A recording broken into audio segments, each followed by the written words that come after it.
1 Corintios 3, ¿lo tienen, hermanos? Vamos a leerlo, hermanos. Vamos a leer el capítulo 3, verso 1 al 10, que son los pasajes que orando al Señor en estos días por la visita que íbamos a tener con los hermanos, el Señor puso en nuestro corazón. Yo creo que tal vez este es uno de los pasajes de los cuales he escuchado más enseñanzas. Es muy rico, tiene asuntos muy preciosos. Yo me voy a enfocar en ciertas cosas, pero bueno, esa va a ser la consideración de hoy y tal vez del día de mañana. Entonces, vamos a comenzar a leerlo. Vamos a leerlo todo, por lo menos hasta el versículo 10, y después vamos a ir versículo por versículo meditando. Amén. Dice: de manera que yo, hermanos, no pude hablaros como a espirituales, sino como a carnales, como a niños en Cristo.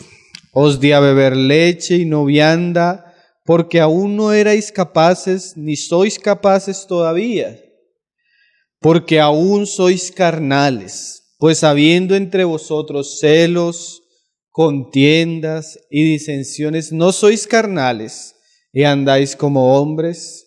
Porque diciendo el uno, yo ciertamente soy de Pablo, y el otro, yo soy de Apolos, ¿no sois carnales? ¿Qué pues es Pablo? ¿Y qué es Apolos? Servidores por medio de los cuales habéis creído, y eso según lo que a cada uno concedió el Señor. Yo planté, Apolos regó, pero el crecimiento lo ha dado Dios.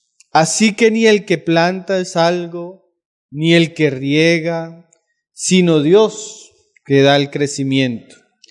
Y el que planta y el que riega son una misma cosa, aunque cada uno recibirá su recompensa conforme a su labor. Porque nosotros somos colaboradores de Dios, y vosotros sois labranza de Dios, edificio de Dios, conforme a la gracia de Dios que me ha sido dada. Yo, como perito arquitecto, puse el fundamento, y otro edifica encima.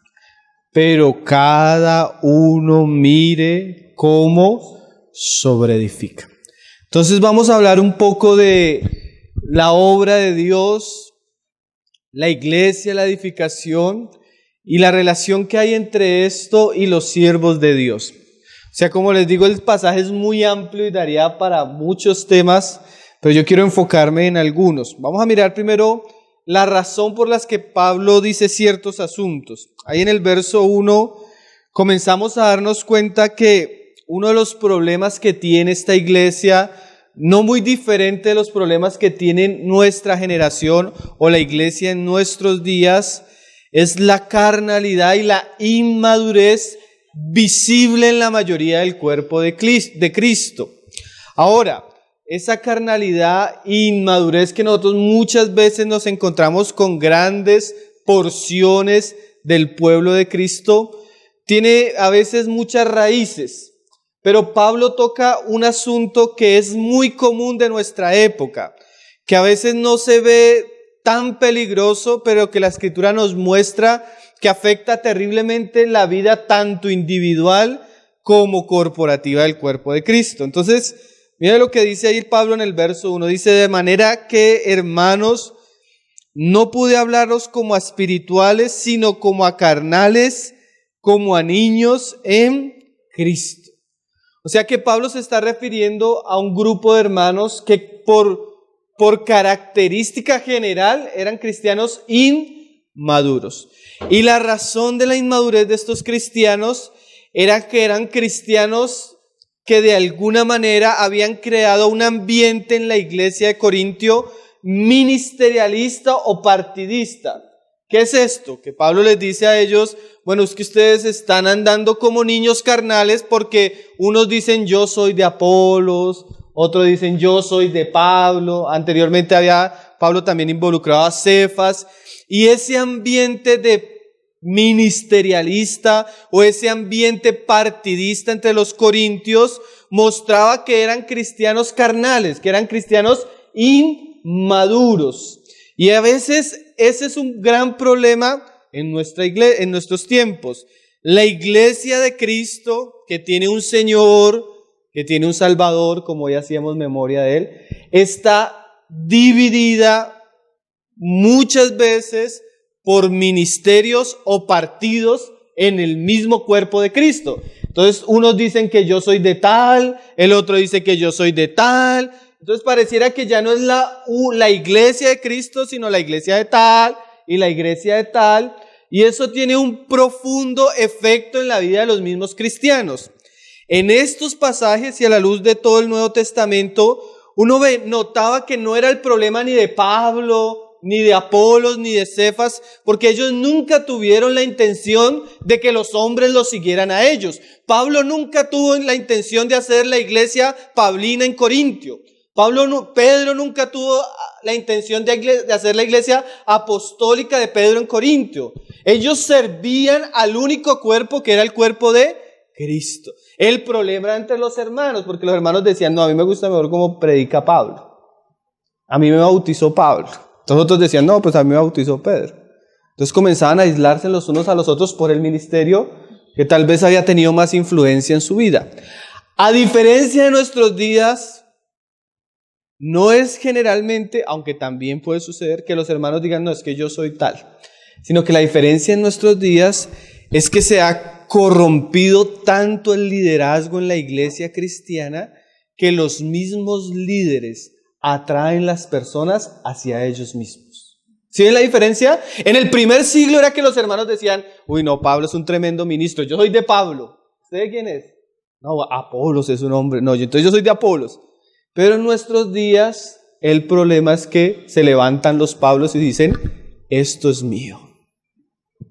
Y se levanta por allá otro y dice, y esto es mío. ¿Sí ven la diferencia?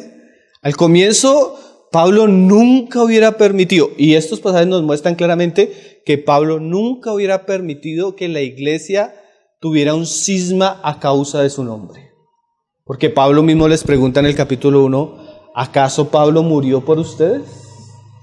¿O fuisteis bautizados en el nombre de Pablo? O sea, Pablo nunca hubiera permitido que la iglesia lo hubiera seguido a él. Porque Pablo no hacía seguidores suyos, sino el ministerio de Pablo era ser discípulos de Cristo. Pero en nuestros días el liderazgo ha perdido esa noción y eso tiene un daño profundo, como lo vamos a ver hoy en la iglesia. Quiero que miremos algunos pasajes de que esto que estamos hablando, que sucede en nuestros días, era algo que el Espíritu advertía claramente que iba a suceder en la iglesia.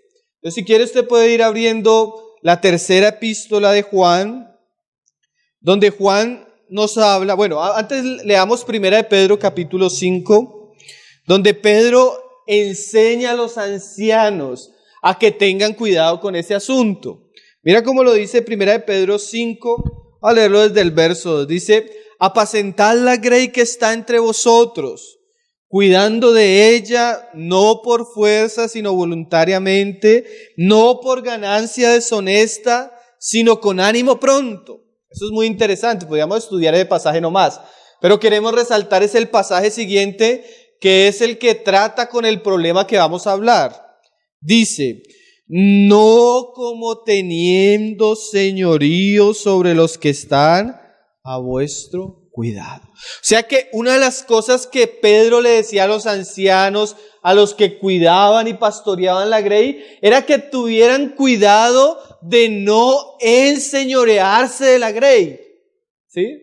De no llegar a ser de la grey algo de ellos, propio, que ellos comandaran, que ellos dirigieran, que ellos, sí, como lo dice ahí, que ellos se enseñorearan de ellos. Tengan cuidado de eso. Pero eso que Pedro advierte que los hermanos deberían tener cuidado, más adelante fue un problema tremendo, hermano. Usted estudia el cristianismo en el segundo siglo, en el tercer siglo, usted comienza a notar que los obispos, los presbíteros, comenzaron a asumir un papel en la iglesia que no existía ni siquiera en los apóstoles. A tal punto que comenzó a haber un obispo principal, a tal punto que comenzó a defender y a luchar tanto por esa posición que surgió el papado. ¿Sí? Personas que se enseñorearon de la iglesia. Pero el cristianismo hoy en día no es muy diferente al catolicismo. Porque el catolicismo tiene un papa, pero hoy en día el cristianismo, con su sistema pastoral antibíblico, pone al hombre en una posición piramidal que no existe en la Biblia y hace que muchas veces el pueblo de Cristo sea gobernado y enseñoreado por un solo hombre. Y eso no tiene nada de bíblico. Eso es una conducta y una práctica que la Biblia denuncia, como en este pasaje y el que les decía que vamos a leer en Tercera de Juan. Leámoslo. En este caso ya no es el mandamiento, en este caso es un hombre con nombre propio. Mira, hermano, que el Espíritu Santo se caracteriza porque es justo, es fiel y es delicado en la inspiración de las Escrituras. Y este pasaje es sumamente interesante porque no solo nos habla de una conducta reprochable, sino que se denuncia públicamente con nombre a la persona que lo hace, mostrándonos lo como Dios aborrece y desaprueba este tipo de prácticas. Vamos a leerlo ahí en Tercera de Juan. ¿Ya saben de quién les estoy hablando? Es un personaje muy conocido, ¿cierto? Tercera de Juan capítulo 1, verso 9, dice, Juan hablando, dice, yo he escrito a la iglesia, pero Diótrefes era uno de los ancianos a la iglesia que Juan escribe. Y mira lo que dice Juan de Diótrefes, al cual le gusta tener el primer lugar entre ellos. ¿Sí? Hay personas que, hermano, esto de verdad que cuando nosotros hablamos de la iglesia, del pastorado, del liderazgo, eso no es solo un asunto que codician las personas espirituales. Eso es un asunto que también codician las personas que son carnales. Esto no es un asunto que solo codician los que practican la piedad, sino que esto es también un asunto de a veces personas que son impías. ¿Qué hace Diótrefes? A él le encanta a él le gusta que le digan pastor y que le hagan reverencia. A él le gusta tener el título, a él le gusta sentarse en la primera silla, a él le gusta tener un atuendo que todos reconozcan y le digan que él tiene el primer lugar. Ese es Diótrefes, el que usted no puede contradecir, el que usted no puede objetar, al que usted a veces ni siquiera le puede preguntar, porque ya siente que su lugar y su posición es desafiada. Diótrefes, el que le gusta tener el primer lugar. Y lo digo con toda paz por las Escrituras, el tipo de liderazgo que Dios aborrece y que nosotros deberíamos reprochar y reprender en la iglesia. Aunque muchos cristianos lo toleren. Y por causa de eso suceden cosas en la iglesia como lo vamos a estudiar ahorita. Dice, por esta causa si yo fuere recordaré las obras que hace parloteando con palabras malignas contra nosotros y no contento con estas cosas, no recibe a los hermanos, un hombre cerrado en sí mismo. Ese tipo de hombres que creen que la suma de la palabra está en ellos, que no pueden escuchar a otros, ¿sí? Que creen que lo saben todo y lo entienden todo. Y dice, y a los que quieren recibirlos, ¿qué hace? Se los prohíbe. Y los expulsa de la iglesia. Es ese pastorado en la carne diotrefano, se puede decir así, que a los hermanos que no están de acuerdo con él no tiene ningún problema expulsarlos, porque él es el dueño de la iglesia. No es Cristo, no es Cristo la cabeza, es él. Él es el que se enseñorea. Entonces, a diferencia de lo que pasaba en Corintio, que eran los hermanos los que se estaban volviendo partidistas, el mal que sucedió en la historia de la iglesia después fue que los hombres quisieron enseñorearse. Pero ambas situaciones, tanto que el pueblo lo pida, porque hay gente que le gusta eso, hay gente que le gusta que se enseñoreen de ellos, pero también hay hombres que les gusta enseñorearse la iglesia. Pero vamos a ver cuál es lo peligroso y lo malo de este asunto. Volvamos a 1 Corintios 3. No lo pierda, ese pasaje va a ser nuestro pasaje base. Dice, ahí estamos, dice, De manera que yo, hermanos, no pude hablaros como a espirituales, sino como a carnales, como a niños en Cristo. Ahora, ya vemos por qué no les puede hablar a ellos como a espirituales, sino les tiene que hablar como a niños, porque están divididos, están dividiéndose los unos a los otros por seguir a hombres, porque a veces hay un tipo de división que es necesaria. La Biblia habla muchas veces de la separación. Digamos, cuando estamos hablando de la verdad de la doctrina, es necesario que separarnos. O sea, cuando está en juego las verdades doctrinales esenciales de la fe cristiana, ahí sí tenemos la libertad de dividirnos por la verdad, pero no por seguir a un hombre. Es diferente. Ahora, ¿por qué creemos que no solo es muy malo el sistema donde se vuelven los hermanos ministerialistas o seguidores de un hombre? ¿Por qué es tan perjudicial? O sea, ¿qué es lo malo? Porque como lo vamos a ver en estos pasajes, ese tipo de prácticas en la iglesia tiene efecto en los mismos cristianos. ¿Cuál es el efecto? Los vuelve carnales e inmaduros. ¿Por qué? Porque una vez nosotros perdemos de vista a Cristo y comenzamos a seguir un hombre, muchas veces que no nos trae la doctrina de Cristo, sino una mezcolanza para hacer que las personas lo sigan a Él y Él pueda controlar las personas, nos desvinculamos de Cristo. Y eso es sumamente perjudicial en la vida del cristiano. Vamos a leer eso en Colosenses, porque cuando nosotros nos desvinculamos de Cristo por cualquier otra cosa, una de las características o del fruto de este hecho es que eso va a afectar nuestra vida espiritual. Como en este caso, que volvía a los hermanos ¿qué? Débiles, carnales, niños. Y era esa misma situación. Mira cómo lo dice Colosenses 2, verso 16. Vamos a leer muchos pasajes, porque nuestro interés, hermano, es que usted, por las mismas escrituras, se ha percibido de la verdad de Dios. Amén.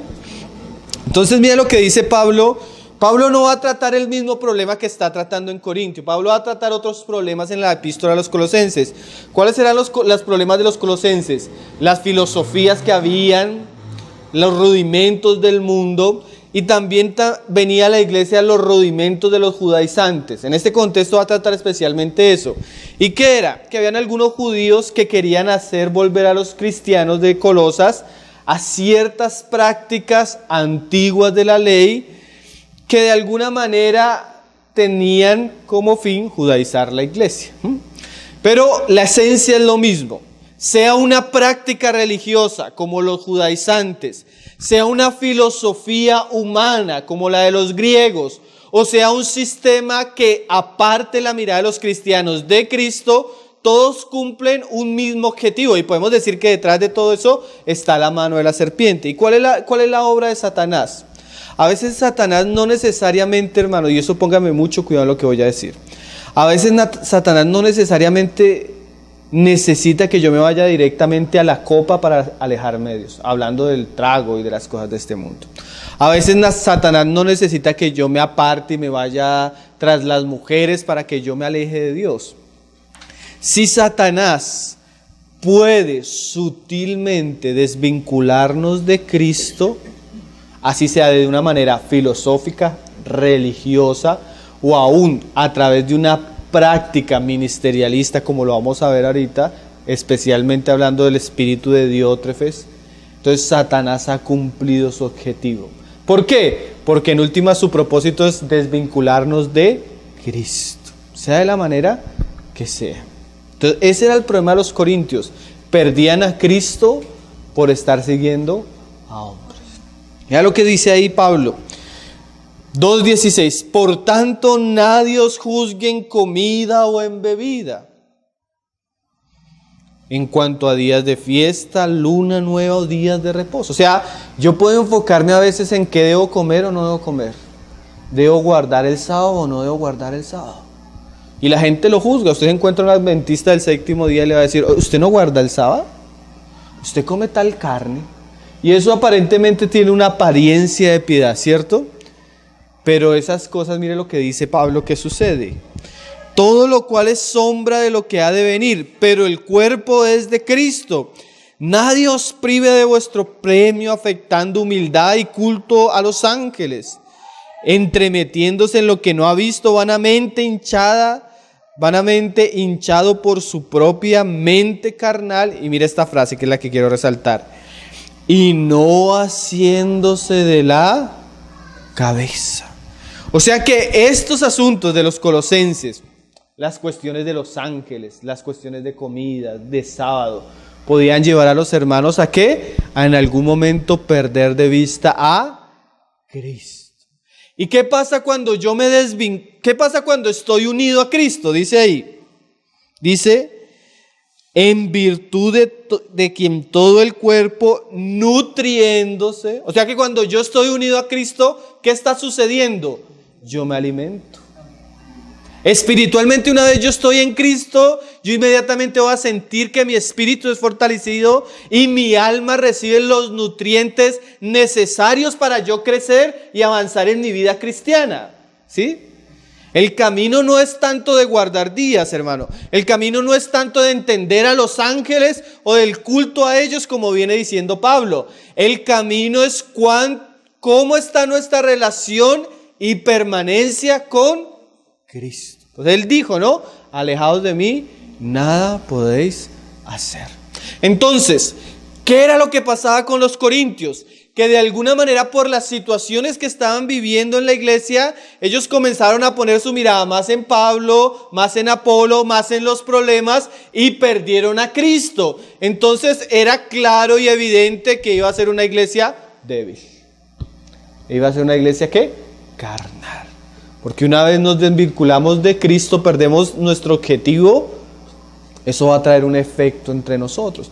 Por eso es tan común cristianos de 10 años, 15 años, 20 años, que no tienen una buena vida de oración, que no saben soportar las dificultades de la vida, que no saben lo que es santidad, que no saben ser padres, no saben ser esposos, no saben educar y criar a sus hijos en la fe. No pueden dar testimonio al mundo, no saben lo que es el poder del Espíritu, aunque sigan un movimiento religioso y sean enseñoreados por hombres. Cuando tú los hablas, tú notas que son carnales, tú notas que son ignorantes, tú notas que son débiles, tú notas que son personas que son engañables. Pero ¿por qué si lleva 15 años en la iglesia, hermano? Porque lleva 15 años siguiendo a un hombre y no ha conocido a Cristo. Eso es muy triste. Yo tengo una experiencia de un familiar, hermano, pastor, tenía más de 500 personas a cargo de él. Y en su ministerio perdió a su esposa, su hijo embarazó a la muchachita de 13 años del grupo de jóvenes, unas cuestiones horribles. Y él comienza a orarle al Señor, él me cuenta después, comienza a orarle al Señor. Señor, ¿por qué me pasa esto si yo lo único que he hecho es servirte? ¿Por qué perdí mi esposa? ¿Por qué mi hijo en esto? ¿Por qué mi otro hijo en esto? Pero si es que yo lo único que hago es servirte. Orando a las 11 de la noche en su cuarto de rodillas, llorando. Y el Señor le habló audiblemente. Él nunca le había hablado al Señor audiblemente. El Señor le habló audiblemente ese día. Le dijo, mira, es que tú no me estás sirviendo a mí, sino le estás sirviendo a hombres. Tú le estás sirviendo a hombres. Yo no tengo la culpa de lo que tú has hecho. Y eso es lo que pasa en muchas iglesias, hermano. Personas cuyo referente, cuya marca no es Cristo, sino es Diótrefes. Y se caracterizan porque su vida es débil. Hay mucha niñez espiritual. Hermano, no basta hacer un censo muy profundo para notar la carnalidad y la niñez del cristianismo en nuestros días. Cristianismo que tiene más colores de apostasía que el cristianismo bíblico de las páginas del Nuevo Testamento. No basta ser Juan el Bautista ni tener la revelación de Pablo para ver la decadencia en la que ha caído el pueblo de Dios. Desde el liderazgo hasta los mismos hermanos. Y es lamentable. ¿Por qué? Porque Satanás muy sutilmente a través de prácticas, doctrinas nos quitó a Cristo y nos tiene entretenidos en otras cosas. Señor nos ayude y tenga misericordia de su iglesia en nuestros días, hermano. Y no haciéndose de la cabeza, en virtud de quien todo el cuerpo, nutriéndose. Y mira lo que hace el nutrir de Cristo, en vez de dividirnos y aislarnos, ¿qué hace, hermano? Y uniéndose. ¿Sí ven la diferencia? Diótrefes divide a la iglesia en sus propios deseos. Cristo, cuando tiene un cuerpo que está alimentando por su propia vida, la característica es que ese cuerpo tiende a unirse. ¿Sí? Unirse mutuamente. Por las coyunturas y ligamentos. Porque mire lo tremendo. La vida cristiana es mi relación con Cristo. Si yo tengo a Cristo, para mí no va a ser difícil tener compañerismo con los otros cristianos. Y en esa unión a Cristo y compañerismo con los hermanos, ¿qué comienza a suceder? Yo comienzo a crecer. ¿No? Dice ahí. Dice, con el crecimiento que da Dios. O sea, yo comienzo, la vida de Cristo y la formación de Cristo comienza a ser algo real en mi vida. Pero lo mismo podemos decir de lo otro. Una vez yo pierdo a Cristo, por características sigo a Diótrefes o el sábado, lo que sea, que estamos diciendo que me desvincule de Cristo, y eso va a tener como un efecto que yo voy a sentir debilidad espiritual y carnalidad en mi vida. Y aunque voy a un lugar donde hay 500 personas, no sé ni siquiera lo que es el compañerismo cristiano. No sé qué es tener comunión con un hermano, darle cuentas a un hermano, pedir consejos a un hermano. No sé qué es comer con mis hermanos. No sé qué es recibir a mis hermanos en mi casa y ser hospitalario con ellos. Vivimos un cristianismo de fachada porque en realidad somos sumamente divisivos. Eso no es la vida del cuerpo de Cristo, ni era lo que el Señor quería para su iglesia, hermanos. Volvamos a 1 Corintios. Porque todavía el problema no acaba ahí. Porque ojalá acabara ahí. Porque aún para el cristiano débil y carnal hay esperanza. Mas cuando se gesta un ambiente de sectarismo en el cristianismo, un ambiente de división, de ministerialismo, eso afecta todavía más cosas. ¿Cómo qué cosas? Mira lo que dice Pablo ahí en 1 Corintios 3:1. Acuérdense ahí. Dice, de manera que yo, hermanos, no pude hablaros. Mire lo otro que es muy serio, hermanos, sin salir de este pasaje. La carnalidad, la niñez espiritual y el espíritu de enseñoreamiento que nos quita Cristo tiene un efecto, ¿saben dónde se ve notablemente? En la predicación de la palabra. Porque cuando hay una iglesia carnal, niña, y donde hay diótrefes en abundancia, Dios restringe el ministerio de la palabra. Por eso usted puede ir a la gran mayoría de iglesias cristianas hoy en día, y como decía Spurgeon, tendrá que llevar un microscopio para encontrar algo del mensaje de Cristo en los sermones de los domingos. Usted no escucha predicación, todo es superación, confesión positiva, Dios te quiere prosperar o trae los diezmos, pero poco del evangelio de Cristo. Ay, bueno, y no toques al ungido. Esos son los mensajes de nuestros días. Poco del evangelio de Cristo.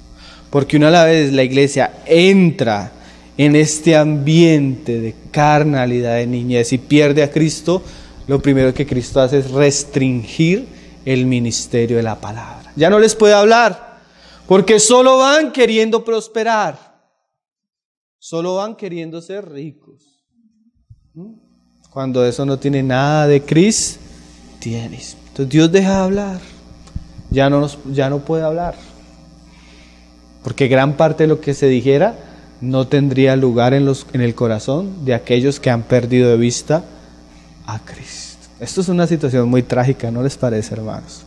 Porque, como les decía, aún el cristiano carnal y niño tiene esperanza. Y una de esas esperanzas es que Dios por la palabra lo despierte. Pero a veces cuando Dios limita la palabra, ¿qué esperanza le queda a una iglesia que está a su vez? ¿Qué esperanza le queda, hermano? Por eso les decía que esto es todavía más lamentable.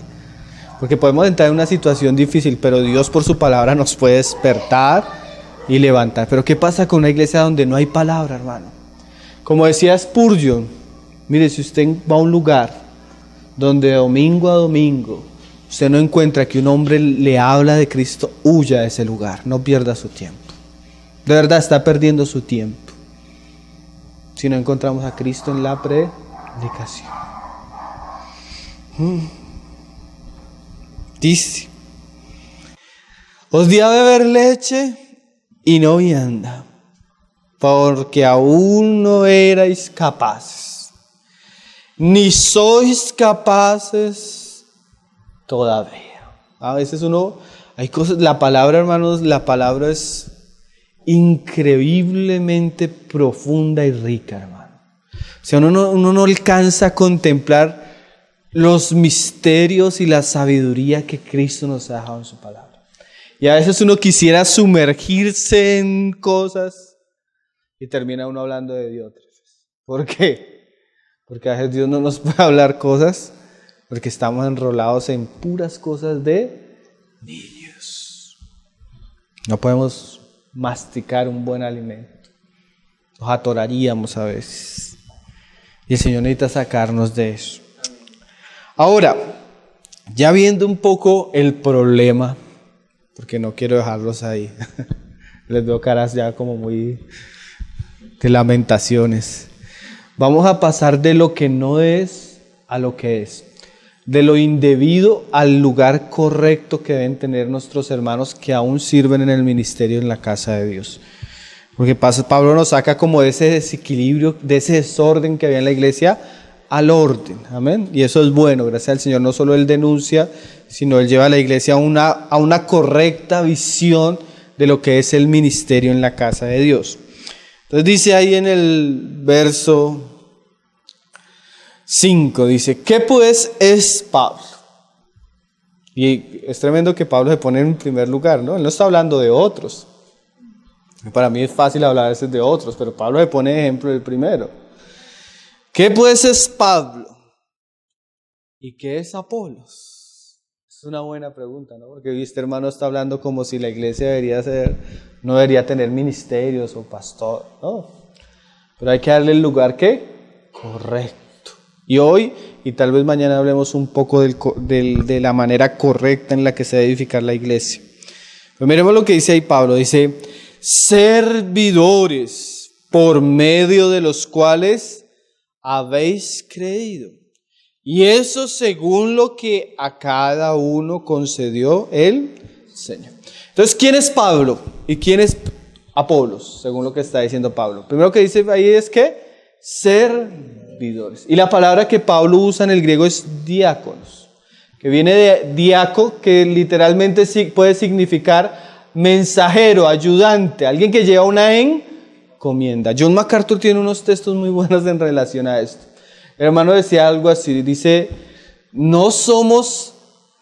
así: el mensaje no comienza con nosotros, ni somos nosotros. Nosotros simplemente tomamos el mensaje y lo traemos. Como él dice, literalmente, mensajeros. ¿Por qué dice el hermano esto? Porque el mensajero, el servidor o el ayudante, o sea, cuando él hace la comparación, nunca nosotros glorificaríamos al ayudante, sino al autor, ¿no? El hermano da el ejemplo de que cuando hay un pintor, no se le hace una escultura al pincel, sino al pintor. No se le hace una escultura al instrumento, sino al que lo usó. ¿Sí me está haciendo entender, hermanos? ¿Qué es un colaborador? ¿Qué es un ayudante en el ministerio? Una persona que por la gracia de Dios ha sido un instrumento aún para que otras personas, ¿qué? Crean. Pero aún para nosotros poder ser instrumentos debe haber una medida de gracia. O sea, ¿cómo así? Que podemos servir y participar según lo que se nos ha concedido. Ahí lo dice, ¿no? Dice: servidores por medio de los cuales habéis creído, y eso según lo que a cada uno concedió el Señor. ¿Qué es eso de concedió el Señor, hermano? Esta es una palabra que Pablo ahí resalta más adelante, léala. Ahí en capítulo 4, verso 7. ¿Por qué Pablo resalta este aspecto de que concedió el Señor?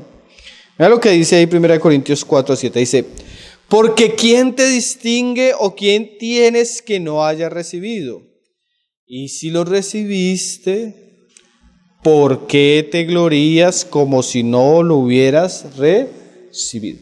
O sea que Pablo, y él mismo dice más adelante, creo que en el capítulo 15, que él ha hecho muchas cosas, pero él dice después, no yo, sino la gracia del Señor conmigo. O sea que todo ministerio genuino, puro, útil a Dios, está basado en una medida de gracia que recibimos.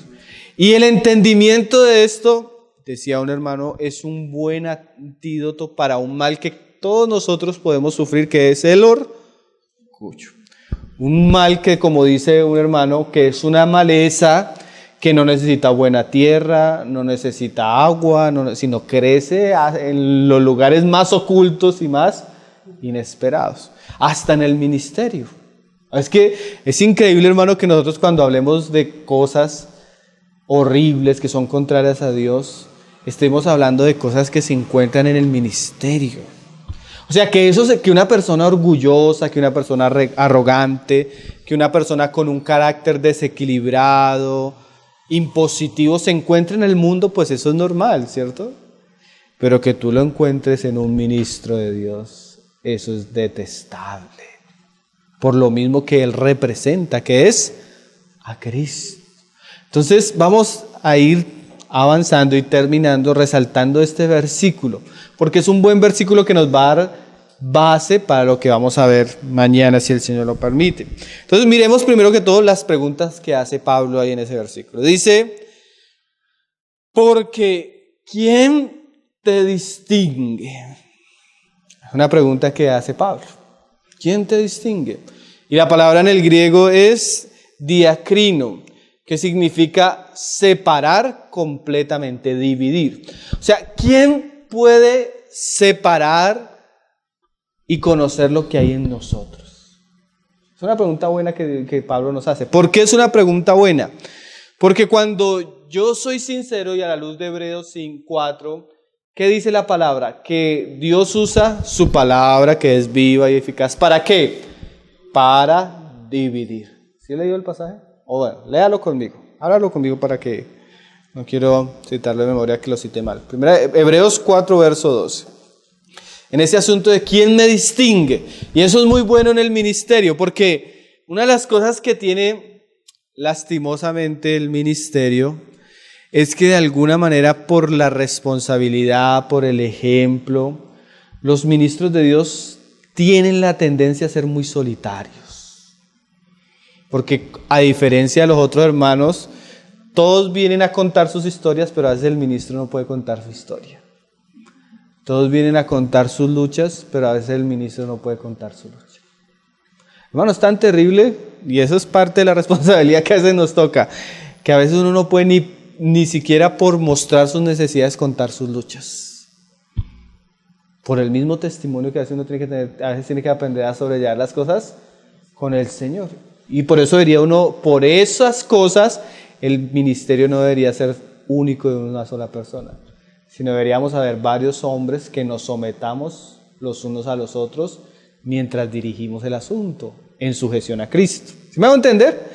Pero la característica es que a veces es muy solitario. A veces no queremos, pero a veces nos toca ese camino. Es muy solitario.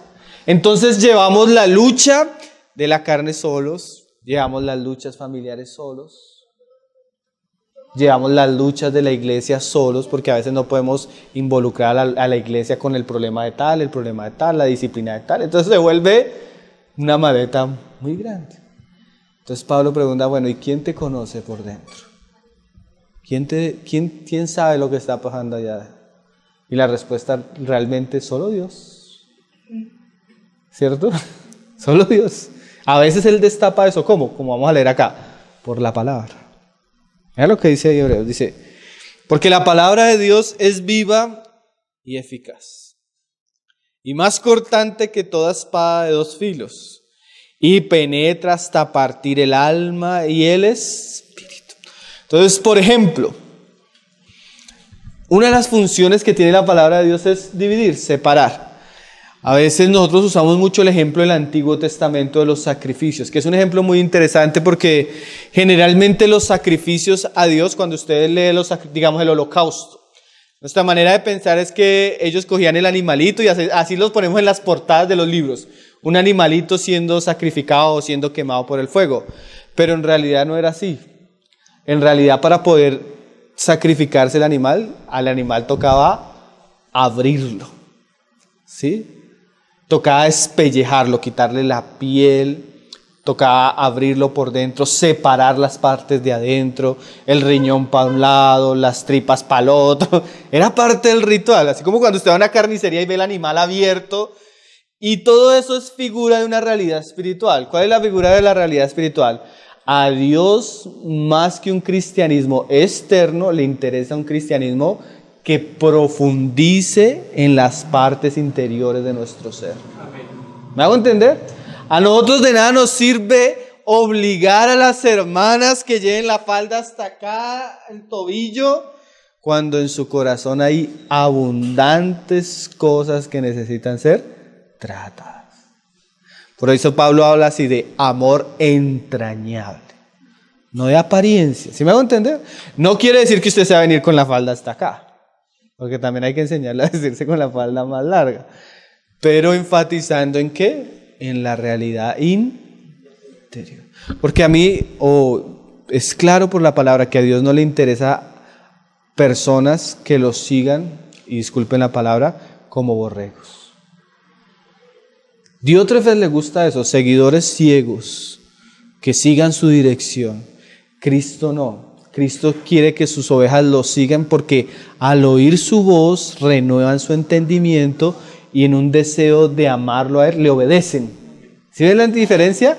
Pero hay todo un trabajo interior de la palabra de Dios en nuestra vida que produce unos frutos. Pero bueno, entonces, digamos, por ejemplo, usted está acá y usted está escuchando un mensaje como este. Entonces estamos trazando la palabra. Y normalmente la palabra de Dios comienza a dividir. Entonces usted comienza a pensar, uy, mi pastor es un Diótrefes. Esto es de su alma y esto es del espíritu. Esta vez estaba en la carne y parecía un niño espiritual y esta vez, uy, no, esto no se encuentra en él. Entonces usted comienza a separar. ¿Sí me hago entender? Eso hace la palabra. Hasta usted comienza a pensar, uy, yo soy como Diótrefes. Entonces yo soy como carnal. Porque la palabra de Dios comienza a destaparnos. Si usted escucha un mensaje de la palabra de Dios que no entra, no es la palabra de Dios. Que eso es lo que hoy se escucha muy en día. Mucho chicle, mucho que te animas y sales, pero no pasó nada. No entró nada, no tocó nada, no cambió nada. ¿Sí me va a entender? La palabra de Dios es viva y es ¿qué? Eficaz. Y esa función de la palabra de Dios, como lo dice el autor, dice que discierne los pensamientos y las intenciones del corazón. Y no hay cosa creada que no sea manifiesta en su presencia. Antes bien, todas las cosas están desnudas y abiertas a los ojos de aquel a quien tenemos que dar cuenta. Entonces el autor de Hebreos, mientras nos está hablando de lo que hace la palabra de Dios, nos muestra que esa es la realidad que tenemos delante de Dios. ¿Cómo así? Que así como la palabra me desnuda, esa es mi posición siempre delante de Dios. Dios todo lo ve, Dios todo lo conoce. Entonces cuando dice Pablo, ¿quién te distingue? A veces las personas no nos distinguen bien porque a veces tenemos una apariencia, podemos manejar una cierta cara, ¿o no les ha pasado? A veces llega a la reunión y es Santa Inés, San Juan de la Cruz, San Juan Cipriano, y sale en su casa y allá no es tan Santa Inés. Que podemos, no es verdad, hermanos. ¿Quién nos conoce? A veces de pronto nuestros esposos nos llegan a conocer un poco más, y nuestros hijos, porque están más tiempo con nosotros. Pero el que realmente nos distingue es Dios. Y ahora, ¿por qué es buena esa pregunta, hermano? Porque cuando yo sé que Dios sabe lo que yo soy realmente, eso va a disipar todo espíritu de orgullo. Porque es que mi realidad es que yo no soy tan bueno como las personas piensan que yo soy.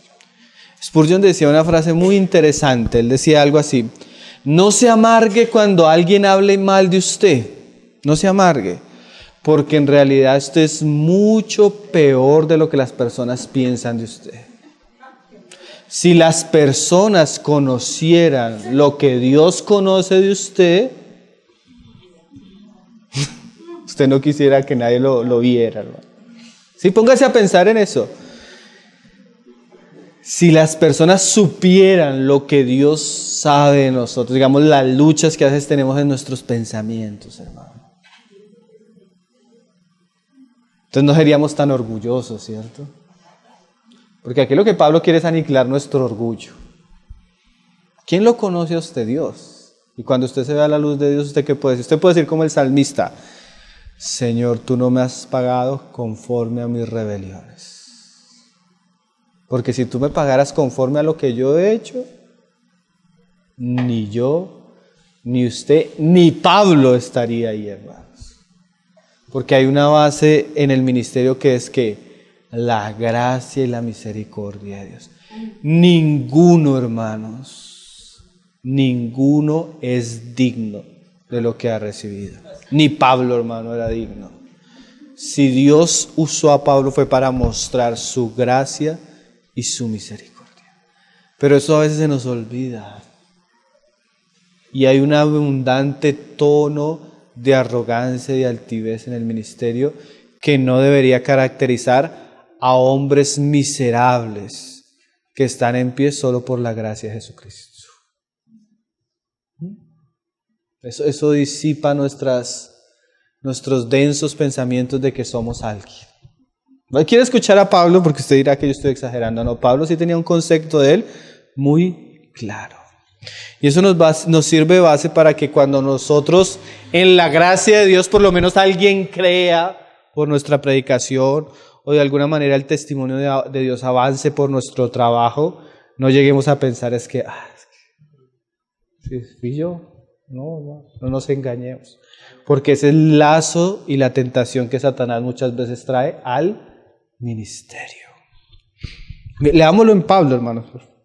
Mira como Pablo decía ahí en 1 Timoteo 1, verso 12.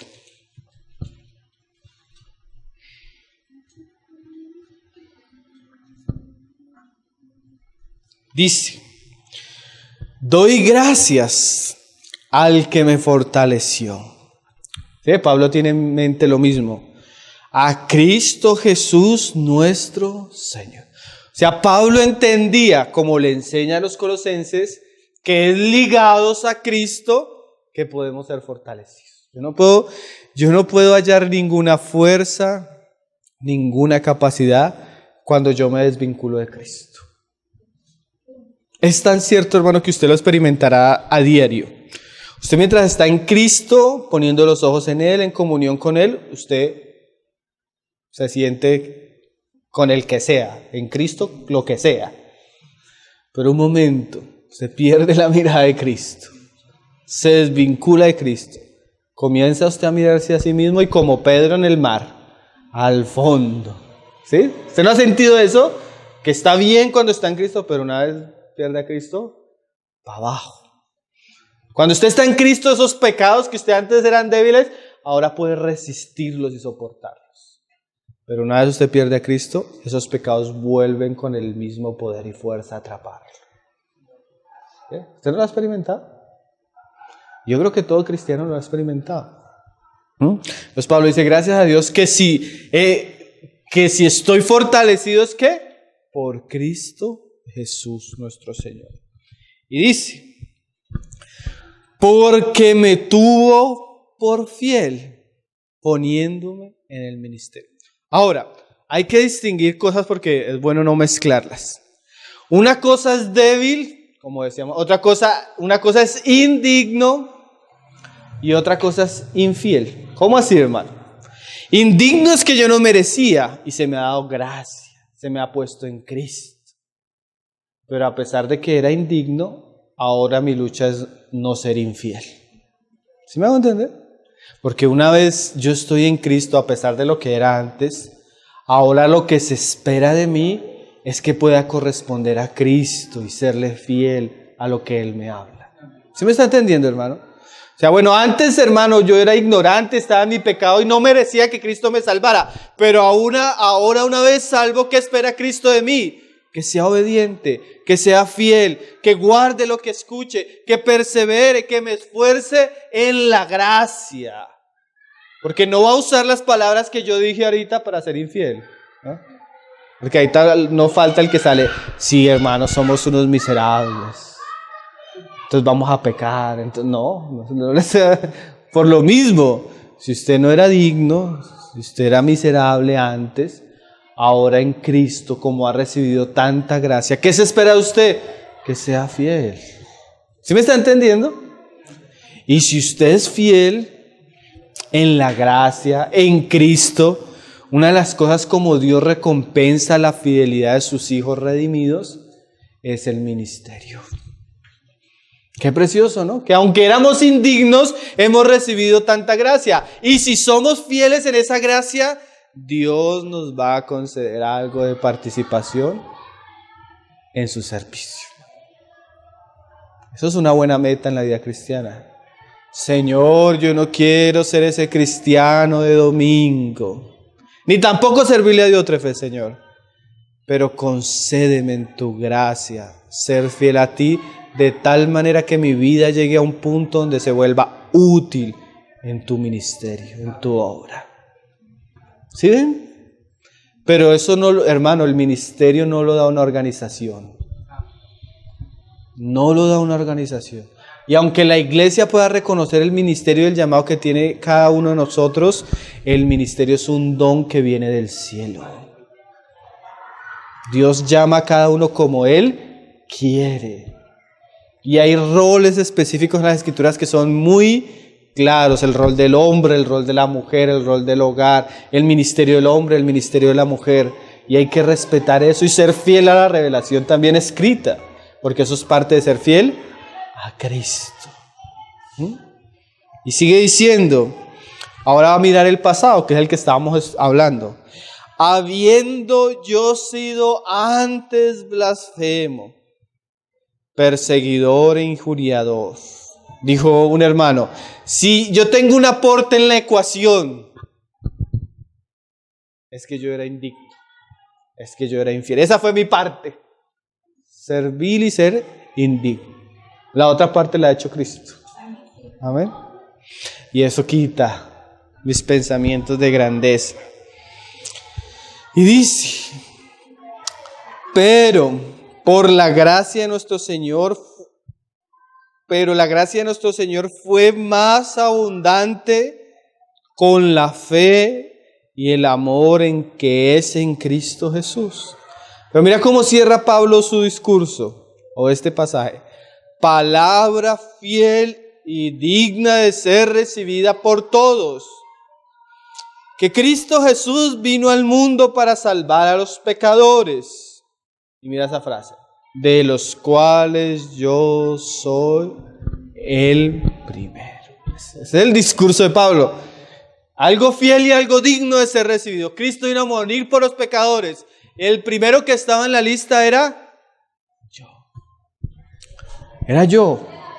Porque eso Pablo ahora decía ahorita. ¿Quién te distingue? ¿Se acuerdan del pasaje? No, pues Dios es el que me distingue. Y cuando yo me miro delante de Dios, yo lo único que veo es gracia y misericordia, porque yo era un gran pecador.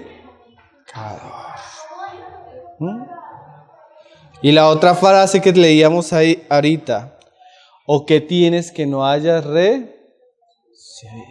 Entonces la base del ministerio, ¿qué es? La gracia que Dios nos ha otorgado en Cristo Jesús. Entonces volvamos a 1 Corintios y terminemos, hermano. 1 Corintios 3, verso 5.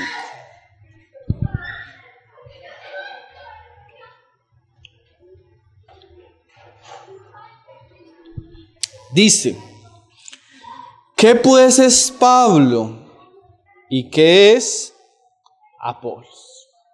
Pecadores, recibidos por gracia, por misericordia, que por esa misma gracia han llegado a ¿qué hacer? Servidores por medio de los cuales habéis creído.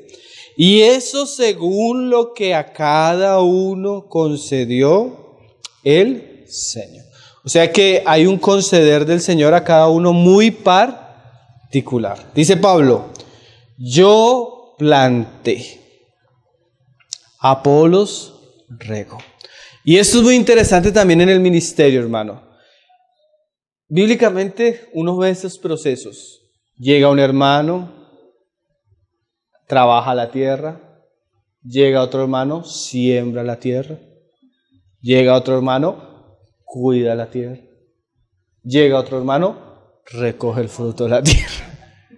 Porque a veces Dios permite que el ministerio sea variado, diferente, y Dios usa a varios hombres para que nosotros veamos que detrás de los hombres es la obra de Dios.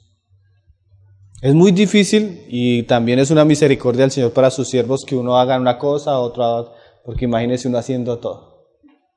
Es una carga que ningún hombre podría llevar, ¿no? El Señor usa unos hombres para esto, otros para esto, otros para esto, para que en última nos demos cuenta que la verdadera obra es una obra de Dios. Como la Biblia. Pablo no se puso de acuerdo con Juan, con Pedro, con Santiago para escribir el Nuevo Testamento. Pero el Señor inspiró a Pablo en la cárcel, escribió una parte. A Lucas lo inspiró para investigar, escribió otra parte. Más adelante estaba Juan allá en Pasmos y recibió otra parte. Cuando usted comienza a sumar todas las partes, se encuentra ¿qué? La palabra de Dios. ¿Por qué decimos esto, hermano? Porque el trabajo de Cristo es hecho a través de una diversidad de ministerios, de hombres que Dios usa muy particularmente y de una manera variada y diferente, pero que en última llega a ser la obra de Cristo a través de sus siervos. Eso es bueno, ¿no? Por ejemplo, yo he tenido épocas de mi vida donde he leído a tal autor y digo, uy, este hermano el Señor lo usó en este tema tremendo. Y pasé a otra jornada donde el Señor usó a otro hermano. Y otra jornada tremenda. Y pasó otra jornada y otro hermano. Y uno comienza a darse cuenta que no es el hermano, sino que es Dios que hace que Apolo riegue, que el otro siembre. Pero la verdadera obra es ¿de quién? De Dios. Por eso decía el Salmo, yo sé que ustedes lo conocen.